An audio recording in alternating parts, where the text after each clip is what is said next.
All right, so we're over here at Wind Up Watch Fair at the Mark II booth with the one and only Bill Yao, super famous.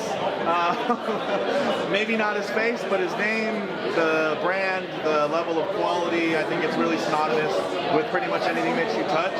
So I'm really honored to meet you and excited to kind of talk about the Mark II brand and even Tornek Rayville and kind of where everything's going, what the future looks like. So I guess we could start with what made you choose to participate with the Wind Up Watch Fair. Oh, I've known Blake and Zach for a long time. We kind of like came up together in the industry, so to speak. And so they're always very thoughtful, and they're also, they have a great passion for watches and the industry in general. And we've been great supporters of each other. And it's a great reason to come out to the West Coast, and the shows, it gets better every single year, and it's I don't know, it's just amazing this year. So. Nice. Now, in terms of kind of the brand, it's almost like two brands now. Can you tell me a bit about that? Yeah, so we started off with Mark II. That's the original brand for our company, and it stands for the second generation of something in military parlance. And we've always focused on vintage style watches and doing a modern version of vintage watches. And Tornek Rayville is a brand that we acquired a little more than 10 years ago, and it has a great history with special forces in Vietnam, including the Green Berets, Force Recon, and the Navy SEALs. And we're very fortunate to have been in the right place at the right time, and our hope is to use the name as a way to celebrate the men that made these watches so important to all of us.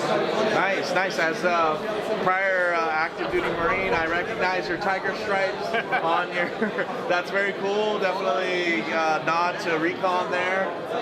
So that's really awesome, and I love the aesthetics of your watches, and obviously the quality's there. So it's one of those things where I feel like there's a certain level of street cred in terms of your enthusiasm. You're not really trying to cash in on a name, which I think is like it's just like a larger than life kind of thing, right? Because there's so many brands that are out there where it's like it's really all about the name, and I think they've been more so about the sentiment behind things, the functionality, the purity behind it, and then now kind of Mark II's built its own name brand, and then to acquire Tornek Rayville I think was really smart and bring back something that you had very specific experience with in terms of some of your prior kind of reimaginings that you've done. So yeah, it seemed like a very organic and well thought out fit. So you kind of like the blazer right now, organic and well thought out fit.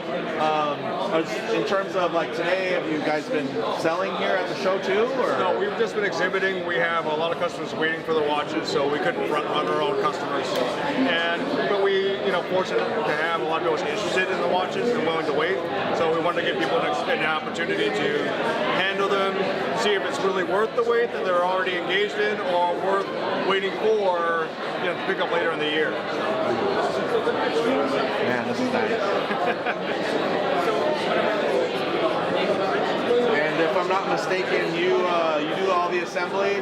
So the watches are made in Japan. We do all of our own QC yeah, here. These are the ready to wear, different tier, right? Yeah, the ready to wear. watches are assembled here in the U.S. Depending on how the production batch goes, it varies how much work we actually have to do. So we'll check all the regulations on the watches, re-regulate them if we need to. Things like dust or hand alignment or date changes. We'll check to make sure, because we ship all over the world. And the last thing you want to have is a problem with your watch, say with a customer in Germany, because it's really expensive to go back and forth. And then we set all our own inlays here in the U.S. primarily because we are willing to take the time and the effort to do it more accurately than basically factories feel is necessary. So in that comes from our collector background and knowing that that's really important to our customers. Nice. How is it in terms of like the struggle to reissue something that people have been waiting for, or to do something new? How do you balance that, honestly? Like, I don't want to be in your shoes for that, because I know there's a lot of people that still love, you know, the Big Crown subs, and you know, people were like, they would rather have the Mark II versus having a Black Bay, which I mean speaks to the level of quality and you know, the eye for design there. So how do you wrestle with that? A lot of it is, you know, we're trying to build up the ready-to-wear line so we have like a firm base to operate from. Like we really love to do the projects like the Kingston or the Project GMT or what we call the Key West or the Project 300, but those are much more involved, and because of the level of care we take in those watches, ironically the profitability is much, much lower as a result. Yeah, so I can imagine. We want to keep doing them, we just also want to retire someday.